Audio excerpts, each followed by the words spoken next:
Travis Wayne Goodsill. Today, the 27th of June, 2020, is the Memorial Day for the assassination of Joseph Smith Jr. and his brother Hiram. The Church of Jesus Christ of Latter-day Saints refuses to remember his assassination. They claim succession, but refuse to have anything to do with his murder. So the question is, why? Let's see, where's the text? I have the file of Carthage jail, so I'll be putting those pictures in. But first, I want to read Joseph Smith's talk given on 19 July 1840. This was not put in the Doctrine and Covenants, and so therefore the Church does not acknowledge it as being canon.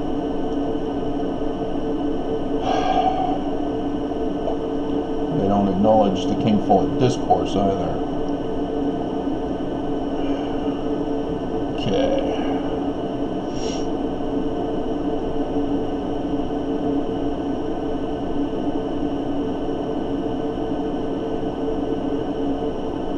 I'm looking for the specific paragraph.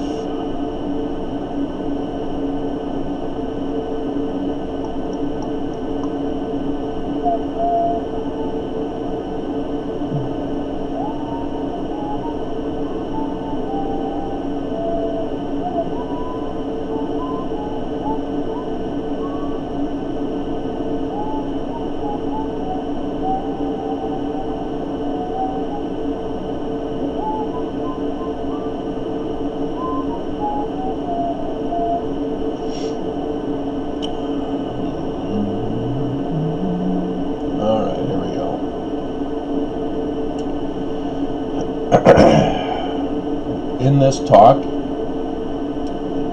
he says, "But before this, the time shall be, these who are now my friends shall become my enemies, and shall seek to take my life.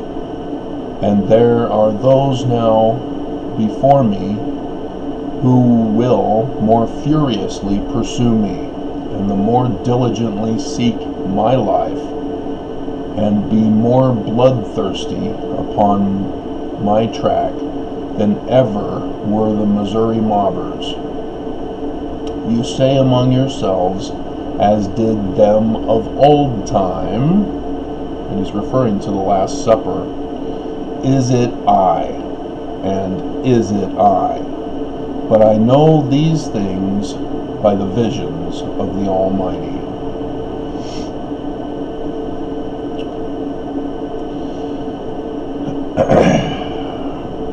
When the Nauvoo Expositor published the lies that Joseph Smith was a polygamist,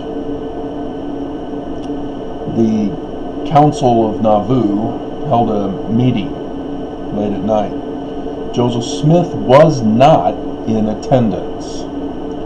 Everybody assumes he was in attendance because of the rumor mill that goes around. Nobody actually went and checked the actual attendance in the meeting. He was not in attendance. The person in charge held a vote. They voted to destroy the Nauvoo Expositor. They went and destroyed the Nauvoo Expositor. Mayor Joseph Smith was not in attendance. He did not give approval for this. So they went and destroyed the Nauvoo Expositor. That gave cause to have Joseph Smith arrested because he was the mayor, and he got blamed yet again for something others within Mormonism did without his approval. And so, in this particular case, Joseph Smith and Hiram turned themselves in. They were not arrested and taken into custody. They turned themselves in. So the Carthage jail is two stories. Well, it does seem to have a third window up there, but I think that's like attic space. It's a narrow stairway. They didn't have any standards for home building as they do today. You have to build to a certain scale.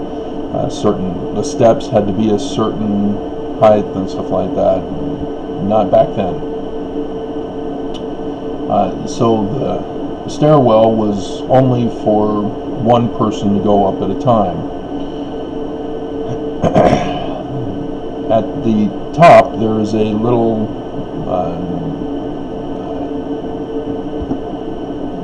level. There's a door which included the actual jail. But Joseph Smith and Hiram were allowed to be in the living quarters to the right.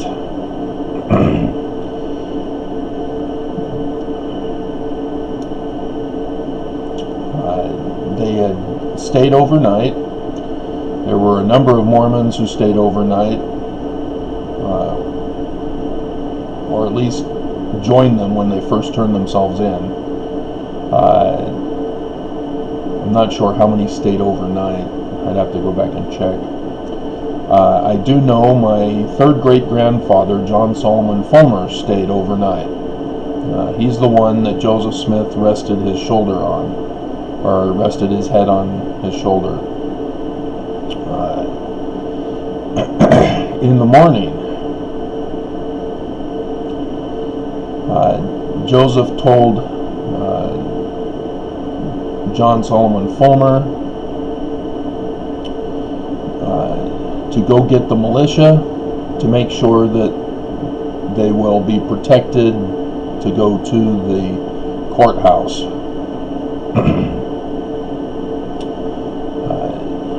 He gave Joseph his single-shot pistol.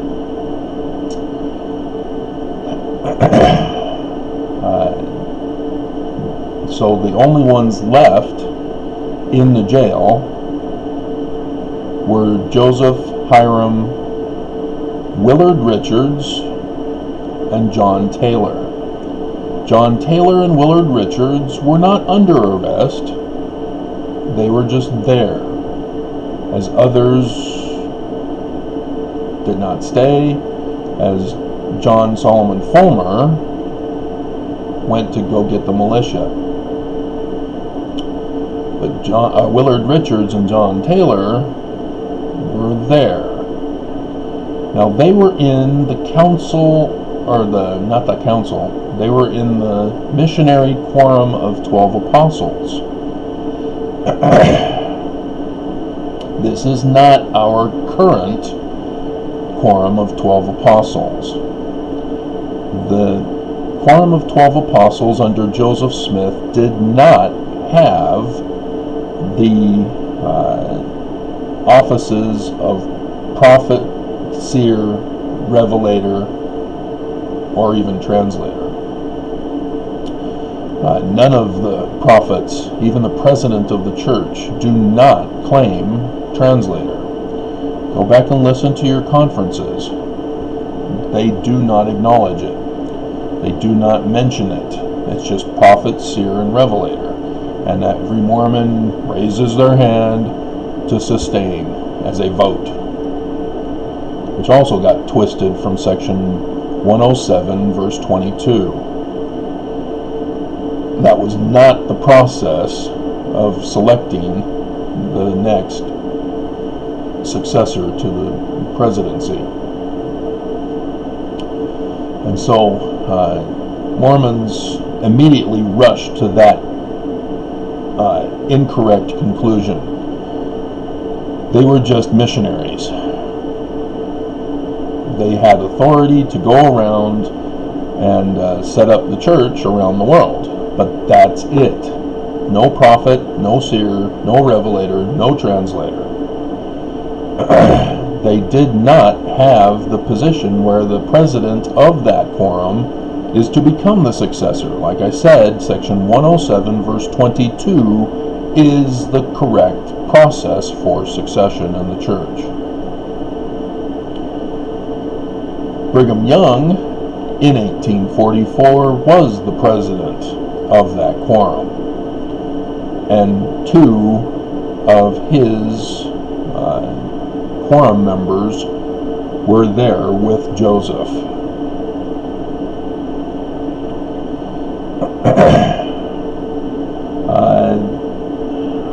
Let me bring up the watch so I can see what time it was. The church has since removed the hands from the watch so that nobody will know the time anymore. And in the manual, CES manual, that is taken out, or put the picture of the missing hands, or is the watch in question. It is 4:16, according to the pocket watch of John Taylor, when it was shot and stopped time.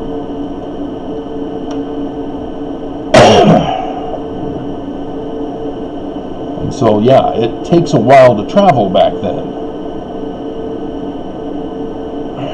And John Solomon Fulmer did not make it back in time with the militia. The Warsaw Lodge of Freemasons, from which he's not the Grand Master, because that's not in Scottish Rites. That's York Rites, and the Warsaw Lodge was Scottish Rites. And so whatever level this guy falsely being called a Grand Master, I think, let me check again.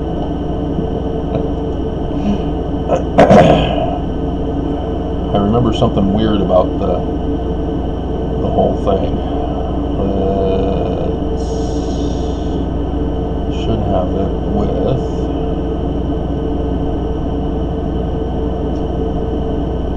I didn't put it in that file. Let's see.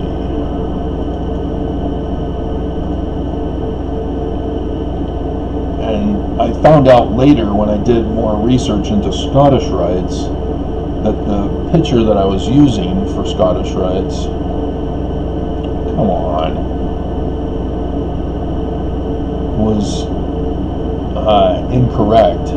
This was for the southern district.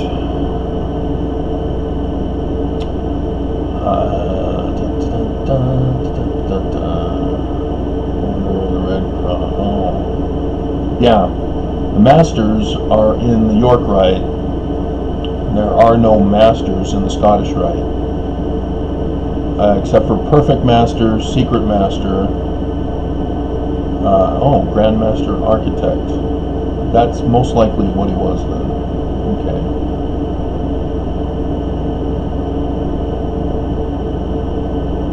Alright, so yeah, if he was a Grand Master, if I remember correctly, that's the 12th level in the Scottish Rite, but that's of the southern area. I don't have the list of the northern area that they would have been in for that. So nonetheless, Scottish Rites, the guy in charge was the one who made Joseph Smith the Master Mason of the Nauvoo Lodge. And then there were problems that emerged, and he canceled, null and void the whole thing. But I think it was after Joseph died that he did that. But there were members of the Warsaw Lodge that decided they were going to come and murder Joseph Smith. And the governor of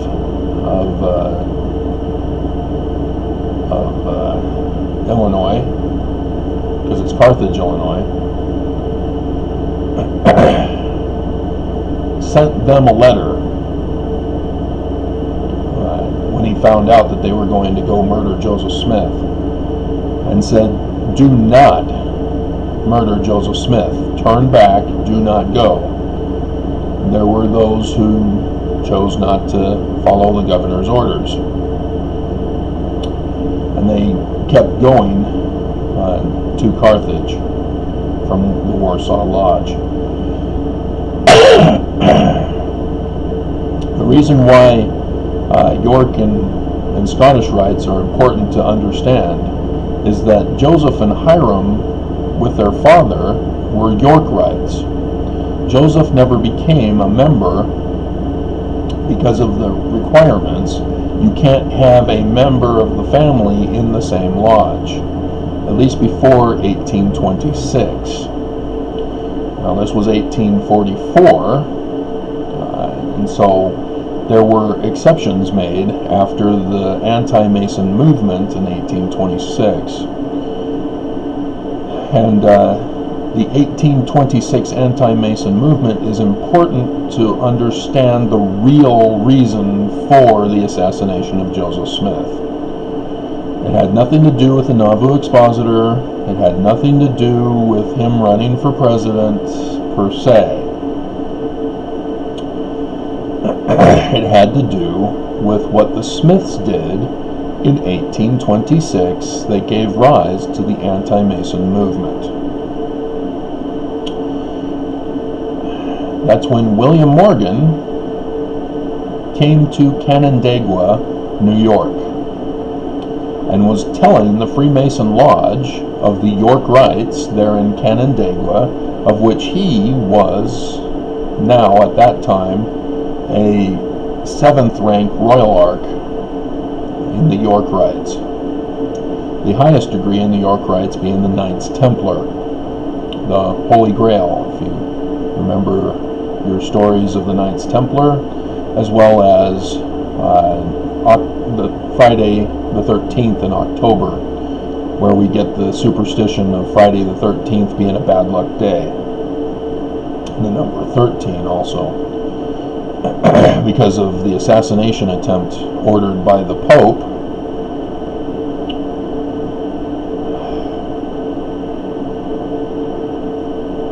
for that.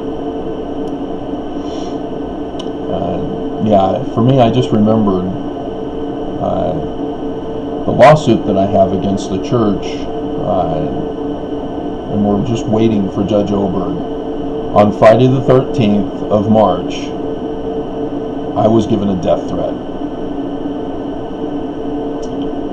as I'm suing the church. You see where we're going with this? So, 1826. So why is William Morgan connected to the Smiths? Well, it's because if you look up Joseph Smith Sr., he was a Master Mason in 1826 and was given the lodge in Canandaigua. Now, if you read the book that was written by the Batavian Press to compensate them for the loss of investment money given to William Morgan, they put it in his name. It talks about the 3 first levels in Masonry and includes Master Mason. And then there's a final discussion talking about the Master Mason and what their role is and how important they are to the community. And that's why Joseph Smith Sr. Got his farm in Manchester. was he became a Master Mason in Canandaigua, and then right after, somebody comes along and says, hey, I got this farm in Manchester, you and your family want to work it. I'll let you work it. And that's how he got his farm. Is because once you're a Master Mason, people take care of you.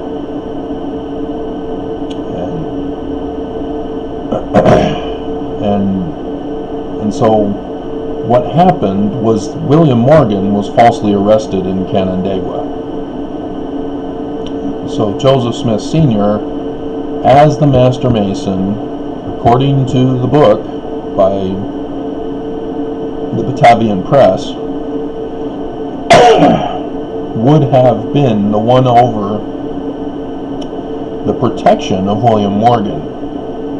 And it was clear, as they arrested him a second time, that the enemy, which he was saying was the Illuminati that had infiltrated the Scottish Rites in America, and that they were going to rise up in position to take over the government of the United States, to return it to a monarchy for the 1828 election.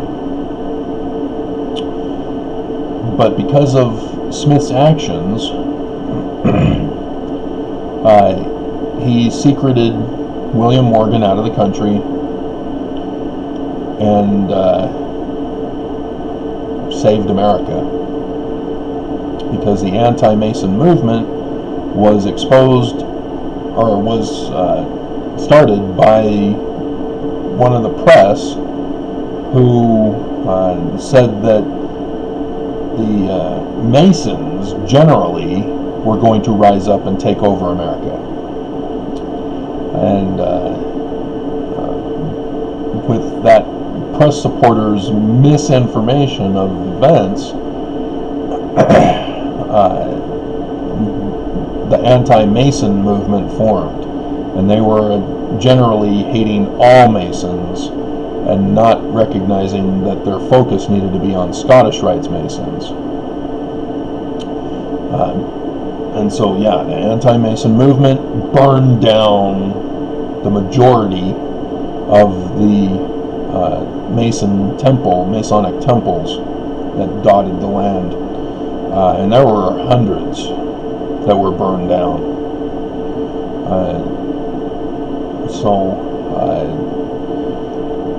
That's where you get the information that all Masons are bad Masons. That's where that comes from. And it's because of Joseph Smith Sr. Helping to save America. And so, because William Morgan was not able to publish his actual book on this, Sr. took on that responsibility and role as the Master Mason. And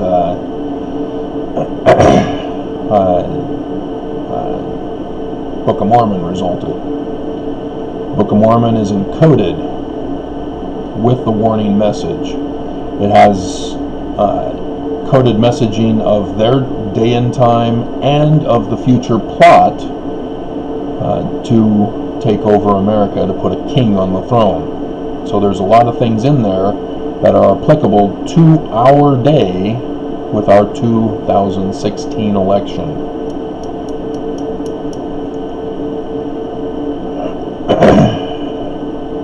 And the coronavirus we are now going through, that compares with the coronavirus of Moses when he confronts Pharaoh.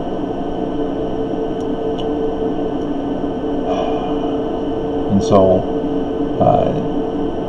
if you need to understand where Brigham Young stands on this,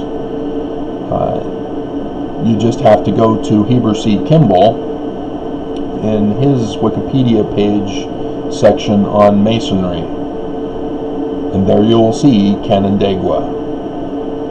But he does not mention Joseph Smith Sr. And if you understand Masonry back in before 1826, you see that that whole section is just lie after lie after lie after lie. And we don't know, because the Kimball family needs to cough up his journal on that, As to whether it's Heber C. Kimball saying those lies, or if it's the Kimball family who are saying those lies, covering up the real account that is in his journals. And with Spencer W. Kimball becoming president of the church, and then destroying all evidence at the scene of the assassination, it's very likely that he had passed down the correct information to his lineage. And so the Warsaw Lodge comes to assassinate Joseph Smith. They did not have pistols. They had rifles. Now, rifles were long back then. And then they had the extra knife blade at the end of the rifles. They did not have room to bring their rifles up the stairs and then try to shoot to get into the room. John Taylor's report claims that they were sticking their rifles through the door and shooting. There's a problem with that, because rifles only shoot one at a time. You fire, then you have to put in the powder, stamp it down, put in the ball, and then you get to fire again. It's a process. You can't do automatic fire like guns have been further developed for. The pistols, yes, you could go boom, boom, boom, but not the rifles. And so they left their rifles outside. They did not go up. That was the witness testimony, saying, I saw them. They put their rifles down. They were ordered by the guy in charge, put your rifles down, go up and get them, bring them out. That was what was intended to be done. They were under the impression that Smith and everybody there did not have weapons. And so they put their rifles down, they went up the stairs. Joseph was at the top of the stairs with a 6-shooter pistol. He got that from Wheelock? Or Weecock? No, not Weecock. Wheelock. Wheelock was a friend of John Taylor's, but because he knew that Joseph was the one that was arrested, he gave the 6-shooter to Joseph Smith. So my 3rd great-grandfather's single-shot pistol, Joseph gave to Hiram. They were the ones arrested, they were the ones that got the guns.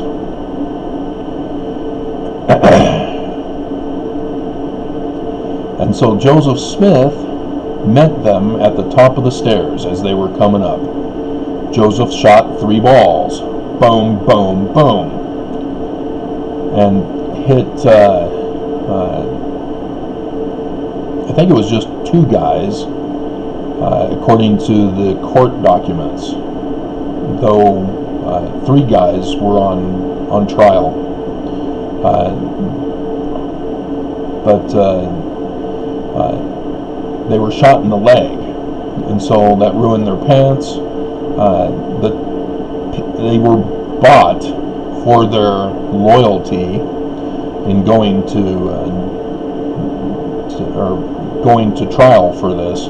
They were given new clothing free of charge as a gift for what they had done and being accused of it. And so when Joseph shot 3 of the 6 balls, they all rushed down. The church has suppressed all of this information from us.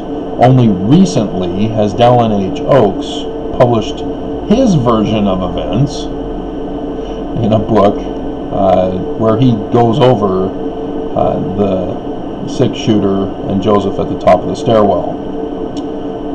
What happens next, he does not acknowledge. Hiram has now been shot. Not by the mob. So who shot him? Remember, they're on the second level. The mob is down below. You can't shoot up into the windows to hit Hiram.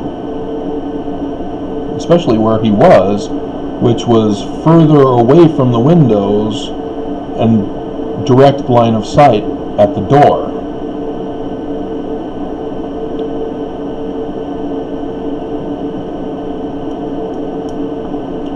Remember, there was another pistol, my third great-grandfather's. He was shot with my third great-grandfather's pistol. How?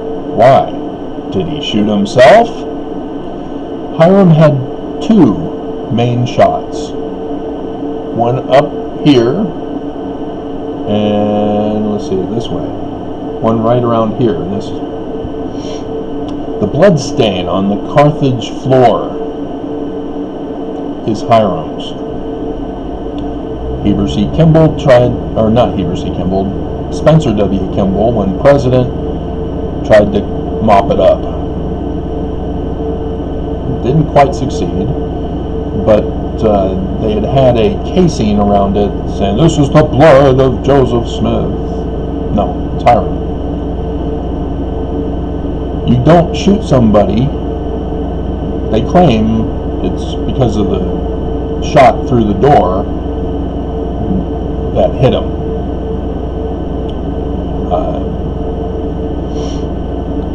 That would not cause the blood on the floor. What would cause the blood on the floor is if Hiram was already on the floor and then somebody shot him in that facial area.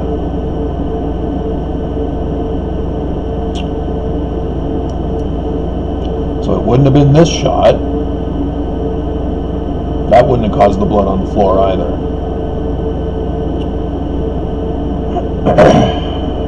These are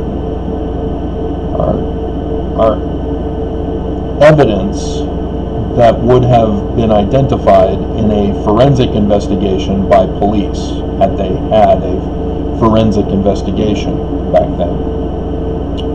They did not. The hole in the door, because of Hiram's height, would have shot Hiram in the chest region, right around here. The hole in the door is not the shot that killed Hiram either. So this shot felled, is that the right word? Felled Hiram to the ground, while Joseph was outside at the top of the stairs shooting 3 balls down below. Remember the watch of John Taylor. It's shot at. It's got the hole in it. It's a pistol shot. Pistols have a smaller hole damage than rifle shots, which are bigger holes. John Taylor is shot by a pistol, not by a rifle. The mob did not have pistols. They had rifles. Joseph was the only other person who had balls left to shoot. If the one shot Hiram right here, up through into the head, at the jaw, to fell him to the ground, what then was the pistol that was used to shoot at John Taylor? Exactly. Joseph Smith is the one who shot at John Taylor, not the mob. Why would Joseph Smith be shooting at John Taylor? The answer is simple. John Taylor made his move to take away the pistol of Hiram Smith. And in the process, Hiram Smith got shot through the jaw up into the head. And he fell to the ground. Joseph heard that shot, saw his brother on the ground, saw John Taylor over his body. Most likely saw him in possession of the gun. So Joseph Smith turned, through the door, shot at John Taylor, shooting him 3 extra times, hitting him in the watch and 2 other times in the body. Now, they claim that Hiram was shot 1 more time. So that means there was another pistol that was involved in the incident.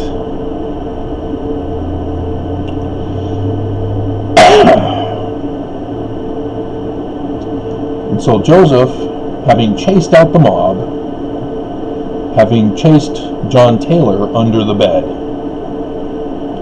goes to Hiram, hovers over his body, mourning, my brother, whatever they claim he was saying. He did not go to the window and do the Freemason thing. He was concerned about his brother being shot up through the head.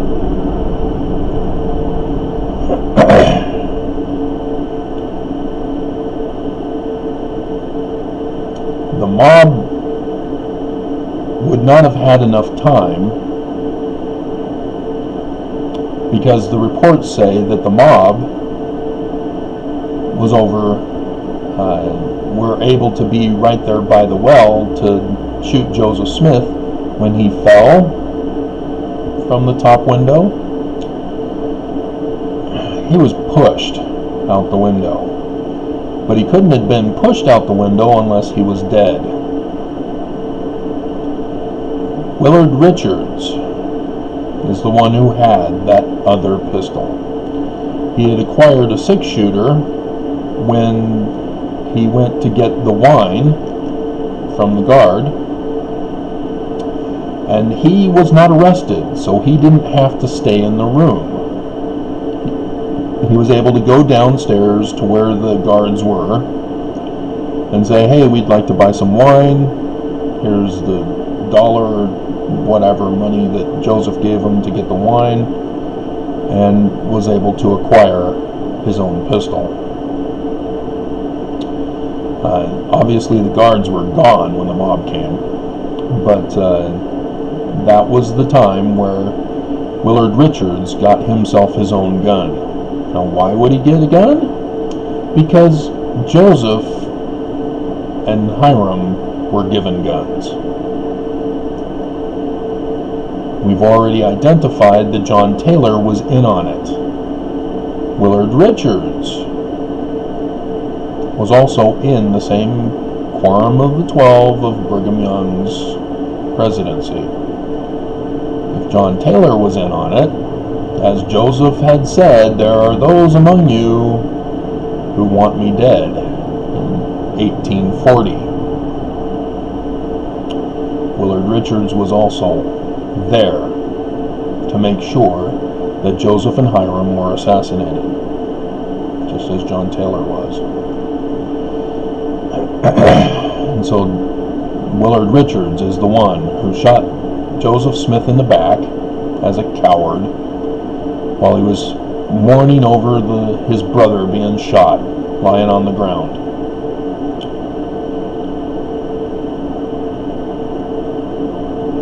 Then Willard Richards threw Joseph Smith out the window, because that would have been quicker than dragging his body down the stairs. And then Once he was down the stair, or once he was outside, that's when they all shot him at the well.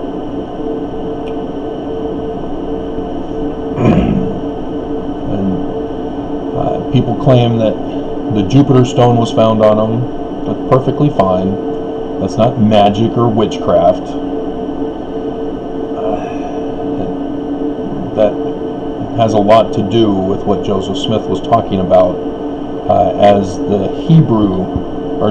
the Jewish version of latter-day events rather than the Christian version of the second coming. There's a difference. The Jews are not looking for a second coming of the Messiah. They're looking for the first coming. They do not acknowledge Joseph or Jesus Christ because Jesus did not save the Jews. He did not become the king. You know, the mocking sign on the cross, here hangs Jesus Christ, King of the Jews. Well, no, that was a mockery. He is not the King of the Jews. He did not save the Jews. He did not become the king and overthrow the Roman Empire. That's who the Jews are looking for, is someone who overthrows the government and restores the kingdom of David. Jesus did not do that. So they're not waiting for Jesus to come back a second time. They're waiting for a man to restore the kingdom of David. Joseph Smith, likewise, a man who will be raised up among the Mormons in the future after he's assassinated, who will restore the kingdom of David. Joseph Smith follows the Jewish thinking, but adds that it's someone from the apostate church after Joseph is murdered. And so there's a big difference there. And so the Jupiter stone has to do with that prophecy of John in Revelation, which came from Matthew, which came from Isaiah. Unto us a child is born, unto us a child is given, and the government is upon his shoulders. Both Matthew and Isaiah talk about a virgin conceiving a child. Where's the husband? It's because it's a sign in the heavens. A sign, Isaiah calls it, of a virgin giving birth to a man. Matthew then says, oh, well, that's the actual Jesus getting born here. Well, there was no Jesus. He didn't save the Jews. And then John, again in Revelation chapter 12, a sign. And he goes into more detail than Isaiah and Matthew. John tells us the exact date. 23 September 2017, if you're curious.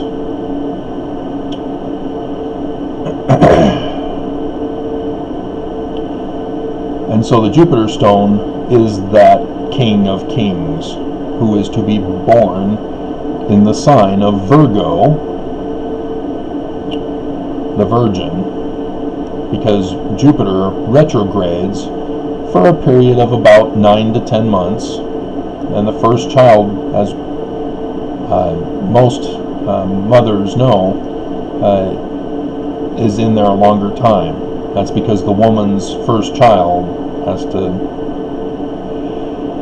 stretch out the woman's body, and that causes a delay in birth sometimes.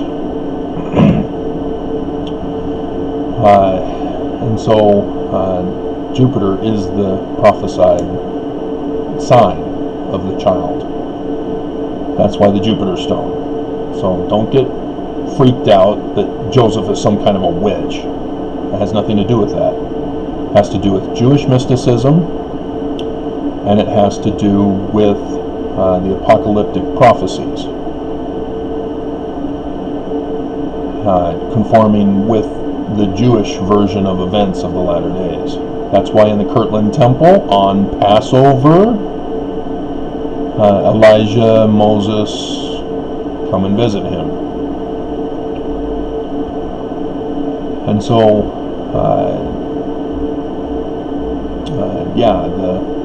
the pistol shot through the door was one of the other pistols of Willard Richards to try to create a scene of events, to tamper with the crime scene.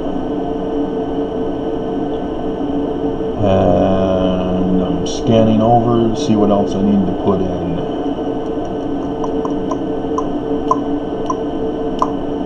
That's it. That is the assassination that Mormons are supposed to be celebrating or remembering today. You don't celebrate his death, you remember his death. But Joseph Smith prophesied of it, and there we are today. I'm the only one in Mormonism giving a tribute to the memory of Joseph Smith and his memory. He was running for president as the first abolitionist president. This was before Lincoln. So, sad day, especially when we realize that we are in the fulfillment of his warning message in the Book of Mormon, which was actually by his father, but he knew of it too. And they died to warn us to save America in the future. And so far it appears they've failed. Because America is under attack. America is in martial law.